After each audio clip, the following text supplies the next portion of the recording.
Hi friends, केम छो मजामा।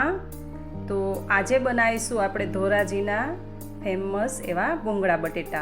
तो चालो बनावीए। आ रेसिपी एकदम चटाकेदार बने छे। नाना होय के मोटा होय सौ कोईने भावती आ रेसिपी छे, कारण के एकदम टेस्टफुल बटेका भूंगळा तैयार थाय छे। मित्रों, आमा मसालो बनाववानी ज खूबी छे। एकदम सीक्रेट मसाला साथे बनावीशुं आपणे आ रेसिपी। तो चालो बनावीए। एक नानी वाटकी लसण लईशुं, जेने मैं फोली लीधेलुं छे। काश्मीरी लाल मरचुं जे पण एक वाटकी नाखीशुं। गरम मसालो 1 चमची, 2 चमची आमचूर पाउडर, 1 चमची नमक, धाणा जीरु पाउडर ए पण 2 चमची क्रश करी लईशुं। જોઈ શકો છો આપણો મસાલો એકદમ જ ક્રશ થઈ ગયો છે। આ રીતે જ આ મસાલાને ક્રશ કરવાનો છે। એક વાસણમાં ટ્રાન્સફર કરી લઈએ। ટ્રાન્સફર કરી મસાલાની અંદર 1.5 ગ્લાસ પાણી એડ કરવું। પાણી એડ કરીને એકદમ જ આ રીતે મિક્સ કરી દેવું।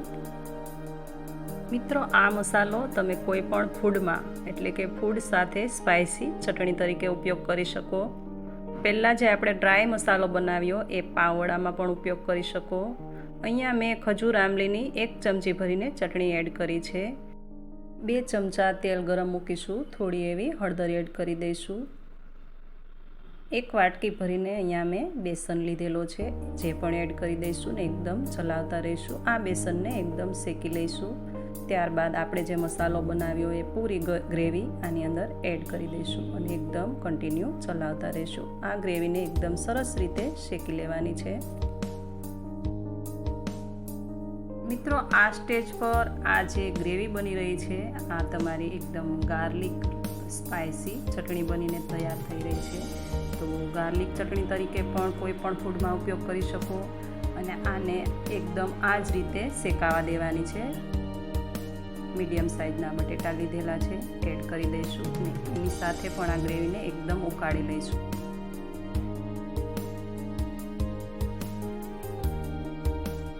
આ 3 વ્યક્તિ માટેની આ રેસીપી છે। તમે તમારી ક્વોન્ટિટી વાઇઝ વધુ ઓછું કરી શકો। પણ જે ગ્રેવી માટે મેં મસાલો બનાવ્યો, એકવાર એ મસાલો એ જ રીતે બનાવીને આ બટેટા ભૂંગળા ટ્રાય કરજો। એકદમ ધોરાજી જેવા જ ફેમસ બટેટા ભૂંગળાનો ટેસ્ટ મળશે તમને। આ ગ્રેવી ત્યાં સુધી શેકવી જ્યાં સુધી તેલ છૂટું ન પડી જાય। થોડા એવા ભૂંગળા આપણે અલગથી તળી લઈશું। મિત્રો, એકવાર આ રીતે મારી રીતે મારા મસાલાની રીતે મેં જે મસાલો બનાવ્યો એ જ રીતે મસાલો બનાવી અને બટેટા ભૂંગળા બનાવી જોજો। એકદમ સરસ એવો ટેસ્ટ મળશે। તો તૈયાર છે આપણા બટેટા ભૂંગળા, જે ધોરાજીના ફેમસ છે। ઉપરથી ગાર્નિશ માટે આપણે ફ્રેશ લીલા ધાણા એડ કરીશું અને સર્વ કરીશું। તો મિત્રો, કેવી લાગે છે તમને મારી આ રેસીપી? એકદમ સિમ્પલ રેસીપી છે પણ સ્વાદ એકદમ ચટાકેદાર છે। તો તમે પણ ટ્રાય કરજો। તમે લોકો બનાવતા જ હશો, તમે કઈ રીતે બનાવો છો એ મને કોમેન્ટ બોક્સમાં જરૂરથી જણાવજો, કારણ કે રેસીપી એક હોય છે પણ બનાવવાની રીત સૌની અલગ હોય છે।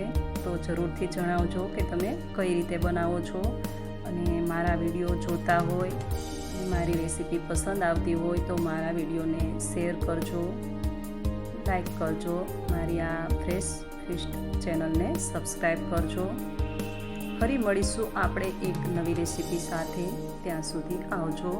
Thank you for watching.